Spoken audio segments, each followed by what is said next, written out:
Então, basicamente, esse é os elementos forenses. Eu trouxe bem rapidinho para a gente não gastar muito nosso tempo nessa questão. Então, sempre os elementos: a entrada, o trajeto e a saída. Lembrando que a entrada tem particularidades, ora oblíqua, ora passa pela roupa, ora tem os ricochetes, como o Sérgio trouxe para nós, horas existe até alguma briga entre autores se alguns projetos eles podem se deformar no voo, se eles um projeto de uma qualidade inferior, então fica aí todos esses questionamentos. E lembrar também hoje a gente começa a ver muito ferimentos por arma de airsoft, né? São armas que nem sempre ele tem um componente penetrante. Por vezes ele só atinge a pele e ele não dá a característica, ele não tem um movimento giroscópico, ele é mais contundente do que perfurante, mas são elementos, são disparos, são feridas que a gente começa a ver hoje em dia mais. Inclusive, aqui no Brasil nós temos a descrição de dois óbitos já, um atingindo o sistema nervoso central e outro atingindo do tórax, de pessoas que simplesmente passavam na rua e foram atingidos por projéteis de airsoft, de máquinas movidas ou por mola ou por ar, né? Aqueles Professor, componentes de ar. Oi. seria as air guns, né? Que atiram projéteis metálicos, né? Não as airsoft, que elas atiram projéteis plásticos. Seriam as air guns, certo? Essas dos ferimentos que o senhor mencionou aí. São as que antes a gente conhecia muito como arma de chumbinho, né? É, Hoje, exatamente. É porque existe uma diferença entre air gun e airsoft. As duas funcionam assim por compressão de ar mesmo. Mas a Airsoft, ela tira projéteis plásticos e não tem contundência, a não ser se pegar na região ocular, né? Ou regiões de entendi, mucosa. entendi.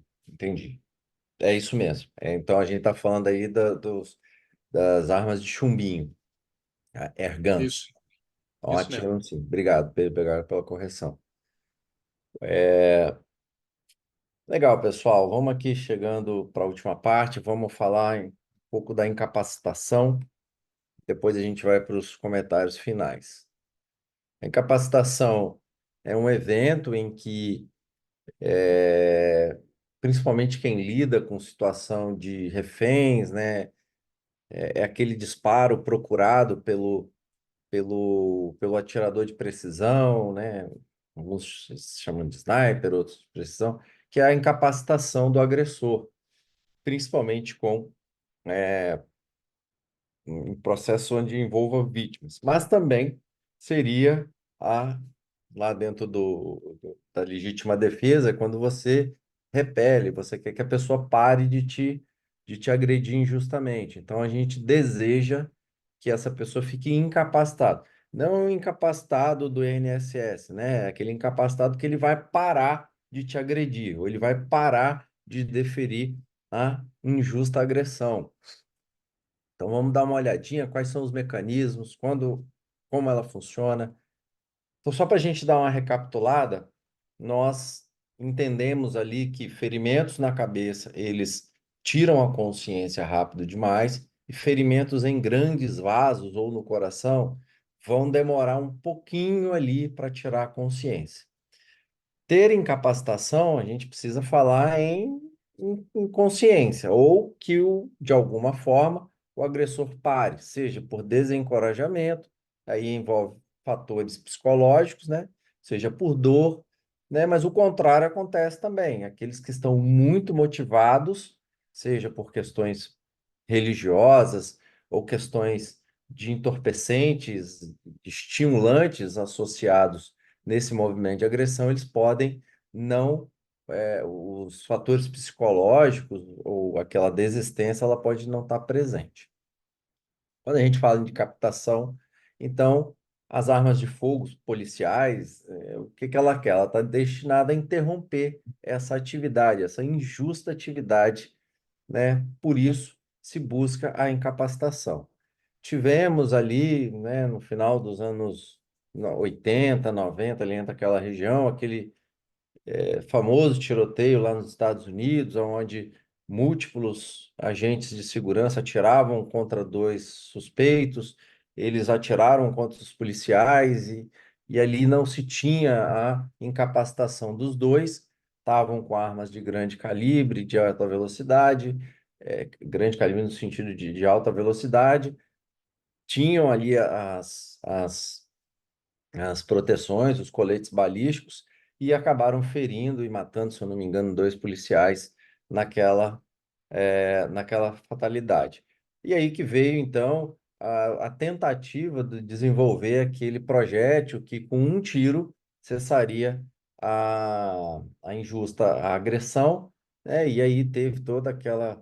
O bendito Hatcher, ele entrou lá quando ele botou o termo, ele criou o termo lá atrás, Stop Power, e trouxeram isso como se fosse um evento único, né? O que se provou depois de algum tempo que não era bem isso que acontecia, né? E, então esse propósito de poder de parada, ele foi de uma forma errônea utilizado naquela época e depois viu-se que aí chegaram lá com a concepção da ponto 40 e depois viu-se que existia todo um mecanismo que não poderia se justificar apenas com um disparo, ou não se conseguiria com apenas com um disparo incapacitar uma pessoa.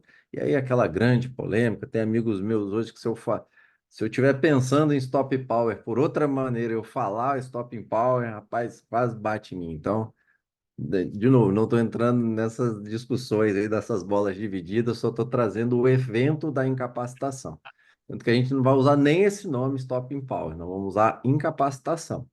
Muito embora, se a gente estudar ali filigranas, a gente vê que os autores eles estão falando com palavras diferentes, mas tentando é, ir para a mesma característica, né? Mas eu não curto muito entrar nessas discussões, não. Bom, varia muito, né, o potencial e a gente precisa, primeiro, para a gente entender o fenômeno, a gente precisa defini-lo. O que é incapacitação? Que forma? Né? Por que que tem que ter? Qual é a característica que o agressor precisa ter para dizer que ele está incapacitado? Então, vários autores tentaram conceituar isso. Ora, um vinha e falava que o outro faltava um pedacinho, aí vinha ali e completava o que o antecessor falou, e depois o próprio antecessor, futuramente, ele, né, discutia e dizia que não. Enfim, então toda essa essas discussões que foram benéficas, né? Eu acho que toda discussão é benéfica na construção de conhecimento. Tem sim que ter as discussões, né? Tem que ter os tropeços, infelizmente. A gente sabe que saúde, medicina, fisiologia humana, muito se tropeçou, mas depois foi se acertando na forma de pensar e agir, tanto que hoje a gente tem os métodos científicos muito bem determinados.